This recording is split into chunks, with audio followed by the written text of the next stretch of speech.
ಈ heart attack ಆಗಲು ಒಂದು ರೇರ್ ಆಗಿರೋ ಒಂದು ಡಿಸೀಸ್ ಇದೆ, ಅದನ್ನ ಹೇಳ್ಕೊಡ್ತೀನಿ. ಈ ಪಲ್ಮನರಿ ಎಂಬೋಲಿಸಮ್ ಅಂತ ಕೇಳಿದ್ದೀರಾ?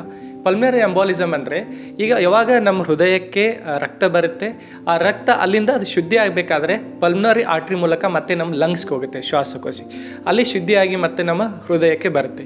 ಅದೇನಾಗುತ್ತೆ, ಈ ಹೃದಯದಿಂದ ಶ್ವಾಸಕೋಶಿಗೆ ಹೋಗಬೇಕಾದ್ರೆ ಅಲ್ಲಿ ಪಲ್ಮನರಿ ಆರ್ಟ್ರಿ ಅಂತಿದೆ. ಆರ್ಟ್ರಿದಲ್ಲಿ ಏನಾದರೂ ಬ್ಲಾಕೇಜ್ ಇದ್ದರೆ, ಅಲ್ಲೇನಾದರೂ ಎಂಬೋಲಿಸಮ್ ಇದ್ದರೆ, ಈ ರೀತಿ ಆಗೋದ್ರಿಂದ ಅಲ್ಲಿ ಸರಿಯಾಗಿ ನಮ್ಮ ಹೃದಯಕ್ಕೆ ಮತ್ತೆ ಶುದ್ಧವಾದ ರಕ್ತ ಬರಲ್ಲ. ಹೀಗಾಗಿ ಹಾರ್ಟ್ ಅಟ್ಯಾಕ್ ಆಗುವ ಸಾಧ್ಯತೆ ಇರುತ್ತೆ. ಒಂದು ಸಿಂಪಲ್ ಆಗಿ ಎಕ್ಸಾಂಪಲ್ ಹೇಳಬೇಕಂದ್ರೆ, ಈಗ ಒಂದು ಪೈಪಲ್ಲಿ ನಿಮ್ಗೆ ಏನಾದರೂ ಕಂಜೆಷನ್ ಆದರೆ ಮುಂದೆ ನೀರು ಹೋಗಲ್ಲ. ಅದೇ ರೀತಿ ನಮ್ಮ ಹೃದಯದಲ್ಲಿ ಯಾವಾಗ ರಕ್ತ ಇರುತ್ತೆ ಅದು ಶುದ್ಧಿ ಆಗಬೇಕಾದ್ರೆ ಲಂಗ್ಸ್ಗೆ ಹೋಗಬೇಕು. ಲಂಗ್ಸ್ಗೆ ಹೋಗಕ್ಕೆ ಅದು ಪಲ್ಮನರಿ ಆರ್ಟ್ರಿ ಬೇಕಲ್ವಾ? ಆ ಆರ್ಟ್ರಿಯಲ್ಲಿ ಏನಾದರೂ ಬ್ಲಾಕೇಜ್ ಇದ್ದರೆ ಮುಂದೆ ಅದು ಲಂಗ್ಸ್ಗೆ ಹೋಗಲ್ಲ. ಲಂಗ್ಸ್ಗೆ ಹೋಗಲಿಲ್ಲ ಅಂದರೆ ರಕ್ತದಲ್ಲಿ ಶುದ್ಧಿ ಆಗಲ್ಲ.